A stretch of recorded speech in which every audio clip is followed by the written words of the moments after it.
이로 벌러라 왜 쓰나 가 뭐 이로 내니까 ai chỉ chúng tôi sẽ một mục chú nhà một cây tôi sẽ phô cái đầu sắp lên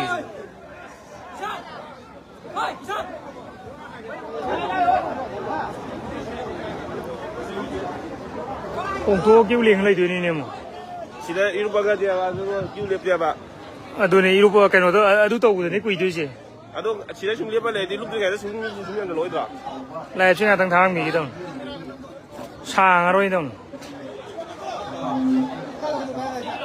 qua thâu thì lúc đuổi cái mà bột tổng sợ yam na hàng na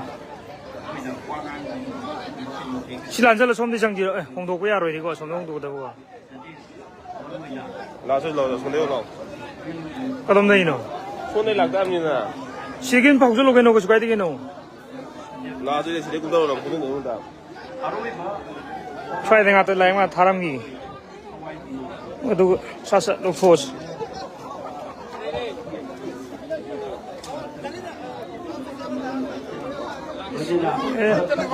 오자 ले 오자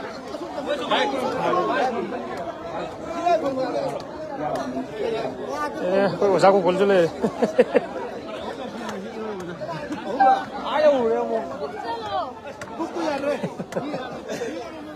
chạy cùng biết đây đấy đây phải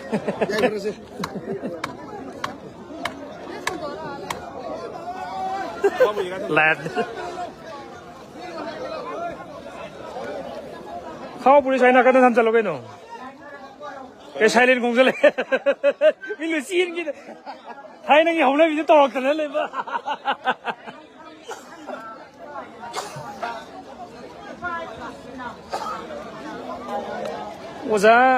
오자 cái nó mà lấy ra đấy chứ cái bà sana 에 루버버 나오비야 까이노 빠타고 다이노 까빠브니 걔노도 에이 라이브니 타이지 까클라바 빠타오 xây bay quay đây này bây giờ đây xây qua đây rồi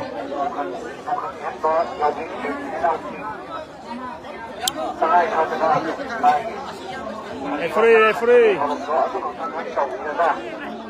masih lagi oi kok fodan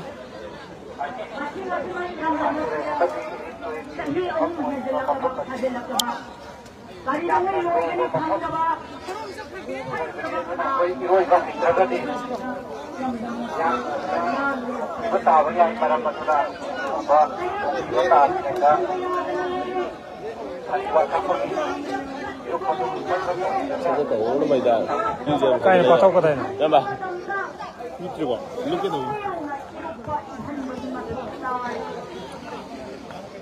Sekali loh ini dengan ini. Songdan ini nang songdan kaya lah. So makan dan itu na, si kasih li si.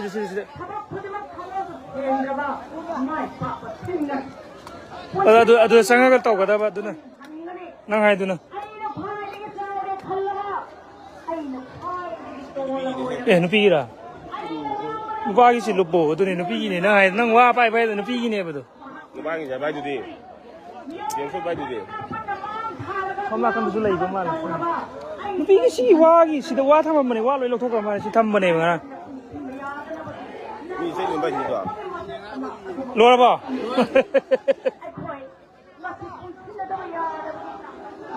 Cây nó lâu rồi mấy em xua.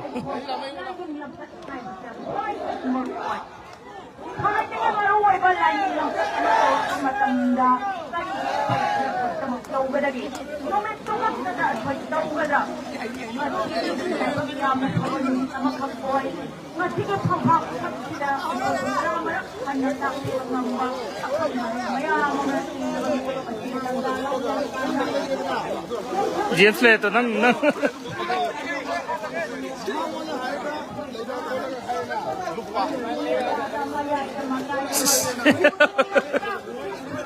Wala farming kawali ka na.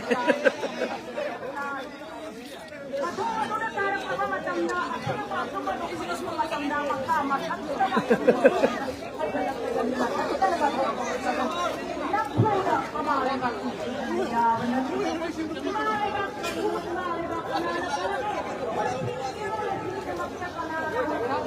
jumlah balik kanan beda. Halo. Snow yang mengatang le ke live se maka ta sara ke tolu phau gi live fore Akwai imanaba akwai hunaraga sumai to huna akwai mai tagi sun mun lai hadana akwai yan lusi ngai na akwai salle din saki sai da ni hanjin khara phamale me no akwai la ko hanjin kappe mo loi la ira hai ni kana dai kari dai ko tar la ira sumai to ni akwai sumai to huna akwai ke mawari ma ta ni akwai laksa bana jo ai na bas adugi sahidugi oina koi mitar pudi lukki ai hasni midi matam khomni haidu yamukune masi ko sikya masi ko ko pana ni puna tanjale kena masi malaysia le malaba puna mutta kadami japanese hanasi japan da atopa lining la ko matam da lai ko atu pun lining mo na nai waki lamdam sa ni ko gi pa na ko na sesa bu ni waki mi gi da ko na sa da gi de ko yan masida ko pa na ko na ta hanjal se masi hanjal ya na ko da pa na ko na ta hanjal ya na ko kana gumba lining amata bo ko na handaba hulamba amata ko wi de maramdi ekhoi sanamai laninga ko sanamai gina laninga kanago ba mata handaba natraga hulan ba kabukse asi ko pande wala matam kumuri matam ina masi ko dore lasing mapulu kini nung tarakani habiduni asi ko tabis kanago mana halle nung tarakani in kelas na habiduni mata sinama lasing mapulai budi akwai mimang laiba karino khandaba halaman to ne na pa putsa ta pa karino khandaba ni simuna tawrga kani hai thulai si ibno pakhang mana maitri pura makki mitta thuni thakani ni pyare ne hai masi akwai aramba sin no jing kanano karino kadai dagino larik taminar panate lekai panate kain kan pula pun nanti ada buku lewat ini nasi polisi masih ni mata mungkin pengelas masih nak koi nak thai dengan sampai arway ada nasi gum leba ibu tu berpikir apa mata masih dah koi asum begitu mata koi horofam ipana dipuna kita mata koi kumfam channel ini no mata utai mata ipuna mak koi aman aman yang nusin apa mata ni mata nak sesini akwai moy bo kene nam kuda sai bo hunbam te yade asi akwai ida yaratan ni ngasi akwai ni panai puna talas kana gumon te engine burn sinaw maya engine burn ngasi sila kane engine de la tabe aroy ga hybrid ai de la isni kali gino yengo india se sikun sang mone saning bulani chatte are right to religion le re saning ba lining sa piyaro matam sida kana mo lining khare di sin ama thada ka na ma lining sa ko na bhori so ba lining ka ma lining do khang na ko na so sin thada ye do akhoi mai te pai pu na lining sana mai lining di akhoi sin thada ru banate ama to banate du masai na ja budo thamoi nung de yarak ta na ipai pu na matam do suruan kare khodi adun was suruan tare taki no masuwa loy no masu helo hedun wasu gune masi kulais aduna ya mangu pa masulai kana gumana mito to lining sakwe Wai ba. koi mai te ya puru se anit pa puru mana mai te lining sa se na rin Maitai Laining Santoi ni atau satu mana teko Maitai Laining Santoi Maitai ni saya anak ko guru ka sida masih yang ada Pengloy Sinong Sing Imay Bel Sing pura mana ko Maitai kita magniya na sila ba masih na ko harap ko ni namta masih na ko na kadang ya besar mapuna lupa mana ko basu Maitai dalam sing biraga mai papa tray bai phuki ngai kadang ngai na koi tawang mambo isi haraga batang sare tenza ge ge kamai papa ibudong pakhang mana nai dok salamai na yai phune ara mai tengone yai phune ko na lamse akoi mai pa matung da sinau nam ko mai pa matung da lamse yai phune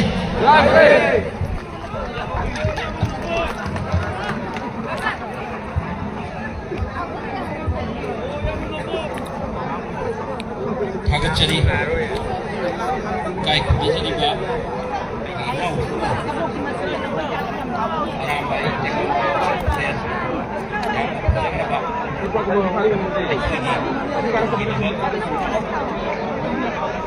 dang nong dam takai kita nong sawa akak laba wakam kura kuna amin na laba masih bakha satya pada kai kita ba singa khapri ne container PIC bakha khara thumi ba function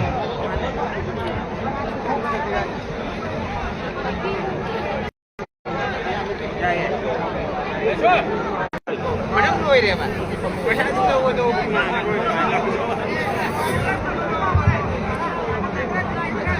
patata nagda masuk kombini ba ano program jadi ihan bagi orang masida bagi yang cara kita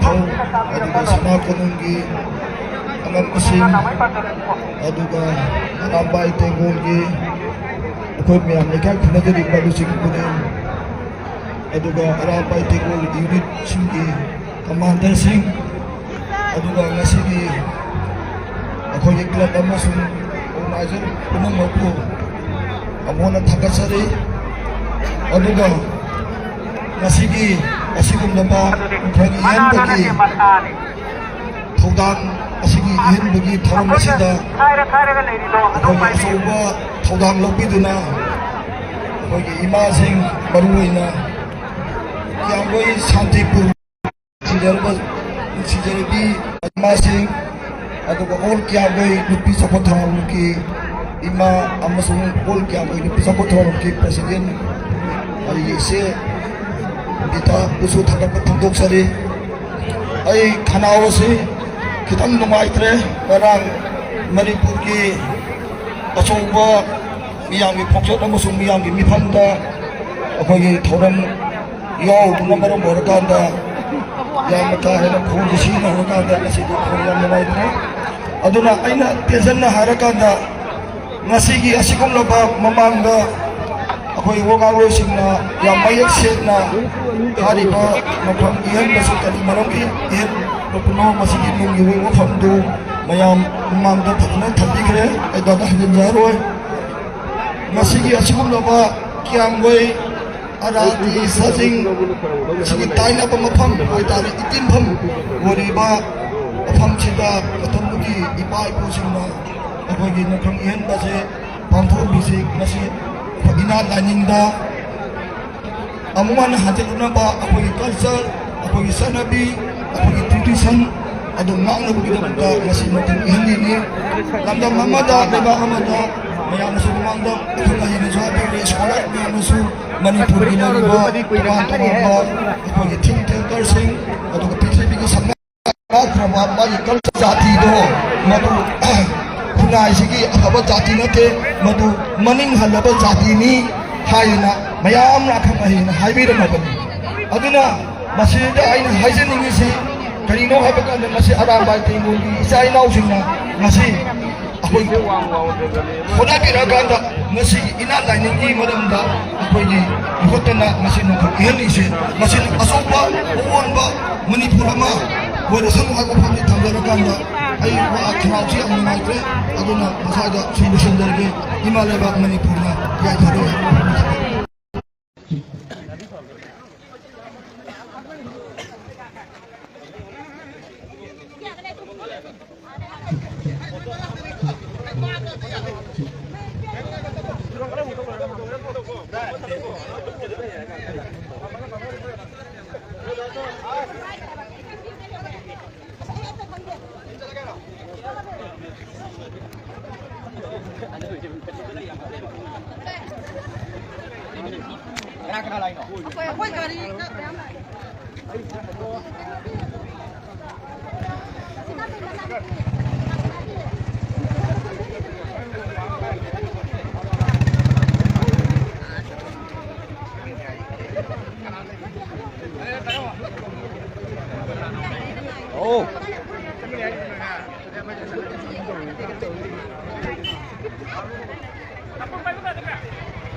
Lại quay cái lại.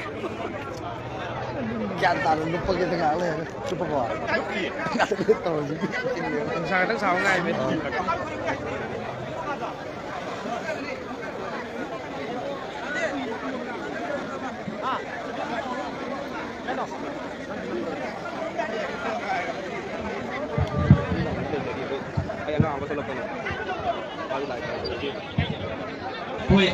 Cuồng lên cho cuồng lên kia vào đây xin nhau tiếp tục. Ini đâu?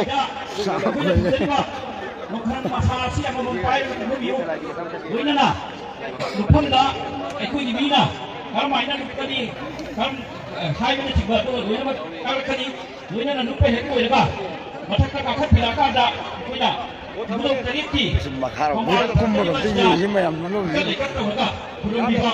Masini jadi bawa konti, gue nana. Kayak tadi. Halo, itu lagi alam bagi memedikan aku itu lagi. Memedikan kamu kau sundak itu kami dulu, itu kamu itu sundak sini. Ibu saya itu yang itu kalau lepas tak. Yang itu kita pergi alam bagi medical tim datang lagi kita kurang nak. Jangan biru tak. Itu kan lagi sudah tengah nama sudah paman kalau lainnya tampak si biru tu. Pergi, okey, ikai kuda ni ba, angon tahu, utas angin sana kunung, hamai besi kayu sendiri le, loina dah, pergi, mungkin lagi, asal cina, maya ida, pergi backdrop lagi tu ki babang gitu dah ida, pam dong tak cipi nama nolok ceri.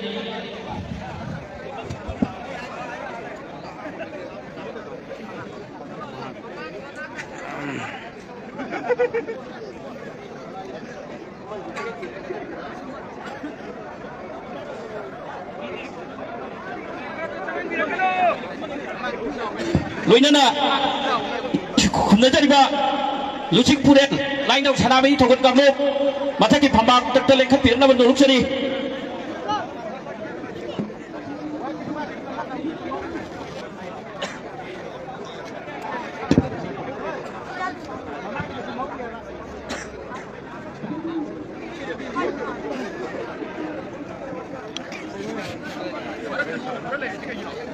Ini juris, nang na live tay yang lay lag tapos ita.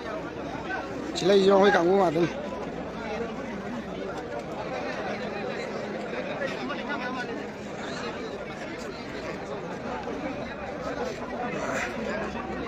Loina, koi, ikai kumna jadi ba, angon ning tahu, asal le sana kodong, amati pamna, lagi, pam nang daling sibi deh.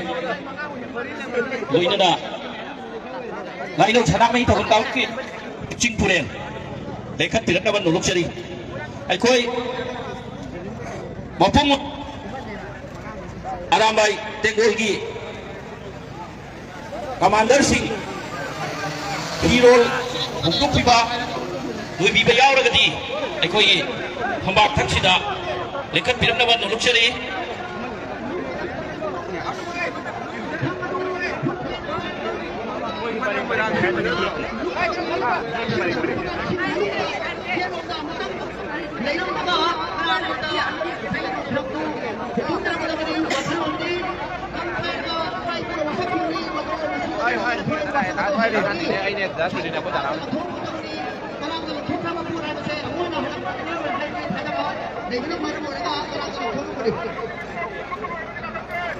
Nama.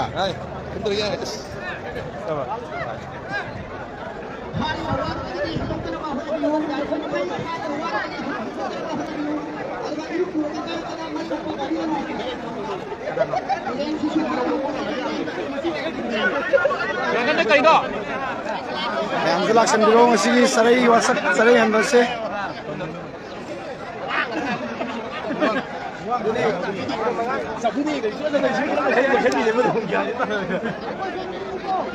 Ơi mà nào không? Tapi pintu di kolong lupa enggak apa?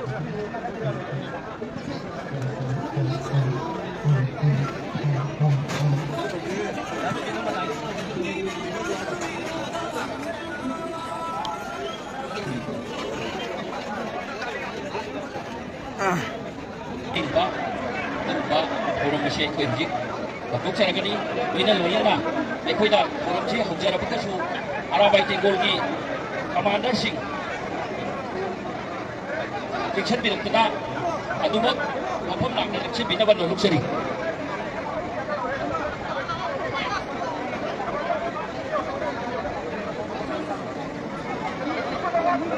Has, mapali aja kita isi deh, kamu bukan isu jadi malah.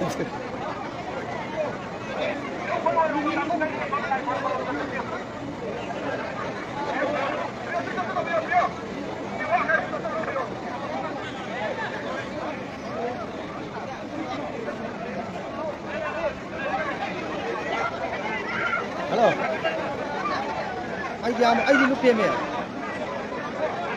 Itu dia ni lupa ni dah. Winana, kai khun tari ba, aigi, jai bungo, lai wo khaba, mingi na patara da. Weh, dia songdo lupa kau orang. Tanda masigi itu ba, puyagi kanglon, amadi, wali suda, amadi subang ni lagi. Macam kaya na miyam na, weh dona masak kundi na ba, za sigi. Yen di lamdang oi dana, za sigi, macam kai oi binam di, ima sana lepi, kabak kita, ikut binam betul cari. Winana. Asinogi ya eh.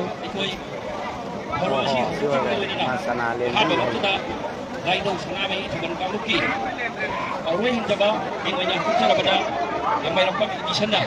Yang bila juga baik pun dah karena no kuki baru koi miam dah.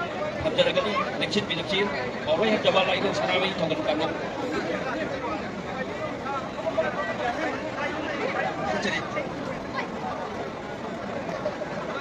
Wipong maganda yai free. Naurin bom amusana yai free taram no seri puno ko. Diren wayang bom yai free.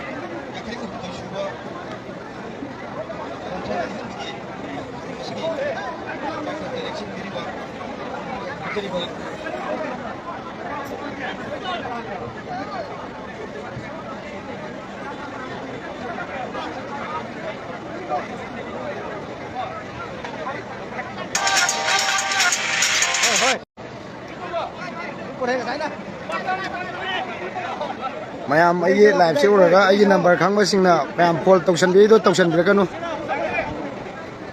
ai adudi sida bet ja holage lupti ngatang le lup se miyam sile belge mapari dige no mo isum noi khala ba gam toida noini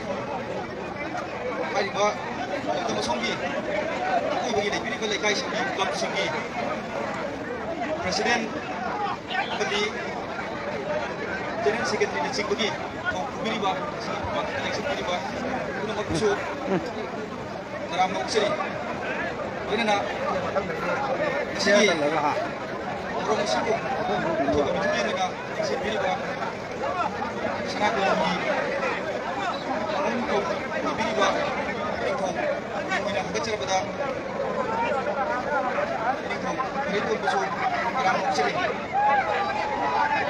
ꯃꯈꯥ ꯇꯥꯔꯛꯄꯗ ꯑꯩꯈꯣꯏ ꯉꯁꯤꯒꯤ ꯊꯧꯔꯝꯁꯤ ꯁꯤꯟꯕ ꯂꯥꯡꯕꯗ ꯑꯆꯧꯕ ꯊꯧꯗꯥꯡ ꯂꯧꯕꯤꯔꯤꯕ ꯑꯔꯥꯝꯕꯥꯏ ꯇꯦꯡꯒꯣꯜꯒꯤ ꯏꯁꯤꯡ ꯇꯨꯔꯦꯜ ꯑꯃꯗꯤ ꯇꯣꯉꯥꯟ ꯇꯣꯉꯥꯟꯕ ꯌꯨꯅꯤꯠꯁꯤꯡꯒꯤ ꯀꯃꯥꯟꯗꯔꯁꯤꯡ ꯃꯥꯡꯗ ꯂꯦꯡꯁꯤꯟꯕꯤꯔꯤꯕ ꯀꯥꯏꯀꯨꯂꯤꯕ ꯈꯨꯗꯝ ꯑꯣꯏꯅ ꯇꯔꯥꯝꯅ ꯑꯣꯛꯆꯔꯤ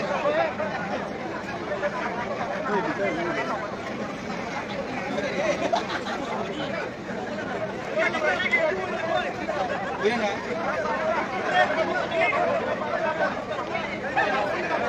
ꯌꯥꯡꯒꯩ ꯄꯤꯛꯀꯤ ꯁꯤꯟꯅꯕꯤꯔꯤꯕ ꯆꯤꯡꯉꯥꯈꯣꯡ ꯃꯦꯒꯥꯁꯤꯡꯕꯨꯁꯨ ꯁꯟꯖ ꯂꯥꯡꯖꯔꯤꯕꯁꯤꯡꯒꯤ ꯃꯥꯏꯀꯩꯗꯒꯤ ꯇꯔꯥꯝꯅ ꯑꯣꯛꯆꯔꯤ ꯂꯣꯏꯅꯅ ꯉꯁꯤꯒꯤ ꯁꯤꯟꯕ ꯂꯥꯡꯕꯗ ꯑꯆꯧꯕ ꯊꯧꯗꯥꯡ ꯂꯧꯔꯤꯕ ꯊꯧꯕꯥꯜ ꯃꯤꯔꯦꯜꯒꯤ ꯄ꯭ꯔꯁꯤꯗꯦꯟ ꯑꯃꯗꯤ ꯑꯣꯔꯒꯅꯥꯏꯖꯔꯁꯤꯡ ꯂꯥꯡꯖꯔꯤꯕꯁꯤꯡꯒꯤ ꯃꯥꯏꯀꯩꯗꯒꯤ ꯇꯔꯥꯝꯅ ꯑꯣꯛꯆꯔꯤ ꯂꯣꯏꯅꯅ ꯃꯅꯤꯄꯨꯔꯒꯤ ꯇꯣꯉꯥꯟ ꯇꯣꯉꯥꯟꯕ ꯃꯐꯝꯁꯤꯡꯗꯒꯤ ꯉꯁꯤꯒꯤ ꯏꯂꯣꯡ ꯑꯁꯤꯗ ꯄꯥꯡꯊꯣꯛꯏꯕ ꯌꯥꯡꯈꯩ ꯍꯨꯝꯗꯣꯏ ꯁꯨꯕ ꯈꯣꯡꯖꯣꯝ ꯏꯍꯟꯕꯒꯤ ꯊꯧꯔꯝ ꯑꯁꯤꯗ ꯈꯣꯡꯖꯣꯝ ꯏꯍꯟꯕꯒꯤ ꯊꯧꯔꯝꯁꯤꯗ ꯌꯥꯎꯕ ꯂꯥꯛꯄꯤꯔꯤꯕ ꯈꯨꯗꯤꯡꯃꯛꯄꯨ ꯁꯤꯟꯖ ꯂꯥꯡꯖꯔꯤꯕꯁꯤꯡꯒꯤ ꯃꯥꯏꯀꯩꯗꯒꯤ ꯇꯔꯥꯝꯅ ꯑꯣꯛꯆꯕꯒ ꯂꯣꯏꯅꯅ ꯑꯩꯍꯥꯛꯅ ꯋꯥꯊꯣꯛꯄꯗ ꯄꯟꯖꯕꯗ ꯄꯟꯈꯤꯗꯕ ꯃꯁꯤꯒꯤ ꯊꯧꯔꯝꯁꯤꯗ ꯂꯦꯡꯕꯤꯔꯛꯄ ꯃꯤꯑꯣꯏꯁꯤꯡ ꯑꯗꯨꯒꯤ ꯑꯁꯣꯏꯕꯗꯨ ꯇꯥꯛꯄꯤꯅꯕ ꯊꯝꯖꯔꯒ ꯉꯁꯤꯒꯤ ꯌꯥꯡꯈꯩ ꯍꯨꯝꯗꯣꯏ ꯁꯨꯕ ꯈꯣꯡꯖꯣꯝ ꯏꯍꯟꯕꯒꯤ ꯊꯧꯔꯝ ꯑꯁꯤꯗ ꯂꯩꯔꯤꯕ ꯈꯨꯗꯤꯡꯃꯛꯄꯨ ꯁꯤꯟꯖ ꯂꯥꯡꯖꯔꯤꯕꯁꯤꯡꯒꯤ ꯃꯥꯏꯀꯩꯗꯒꯤ ꯇꯔꯥꯝꯅ ꯑꯣꯛꯆꯕꯒ ꯂꯣꯏꯅꯅ ꯉꯁꯤꯒꯤ ꯇꯔꯥꯝꯅ ꯑꯣꯛꯄꯒꯤ ꯋꯥꯔꯣꯜꯁꯤꯡ ꯃꯇꯥꯡꯁꯤꯗ ꯄꯟꯖꯔꯤ Romes Elangom, Yaifare, Yaifare.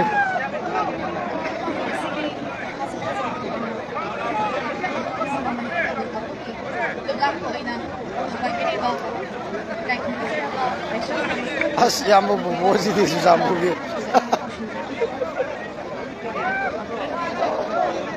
Agachari. Habda. Ramai Tingol.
Taram nokseri nungsiraba yamba bisa yaifare minerze yamba Kai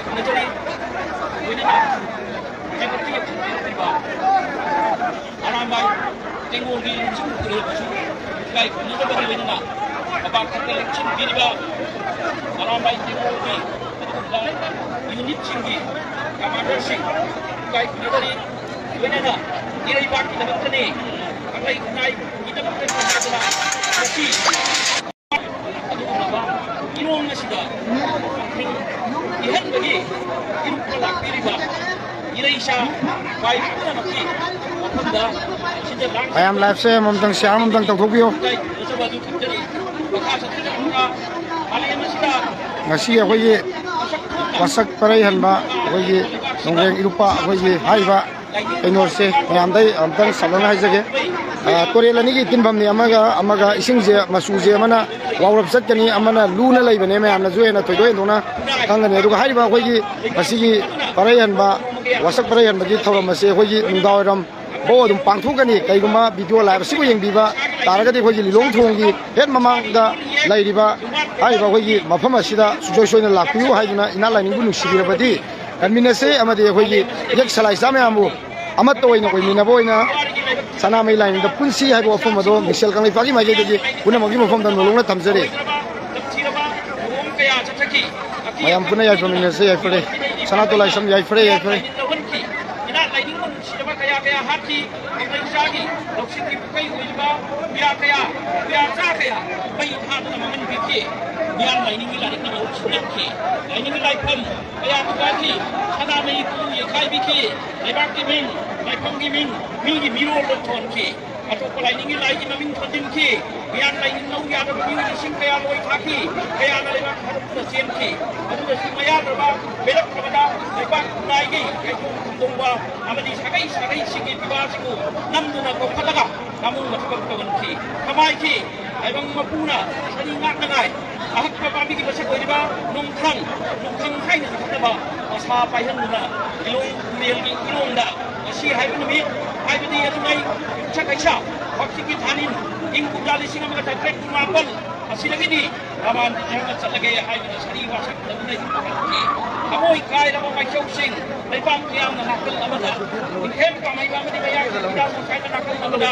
kay nang wayin na dira ako kare laki ito sa kaka nung mahimada kang lay ilang sa ari bida na hay na kaya na dira nung krang makapay na ito na sila kasi kang lay kang kutay re makupan re mga betul na re ang namatay na sila ang lay na mayay sila binay na kang sa re isi binay ko re ibang sila re mayam ngatang le kan tamuk live se makha thajarage mi jigar hangi da isa jom tal lupsarugi ye mayam live se pata ji tension chali ngale kamuk thajarage soi soi na punama punu luksari yai fare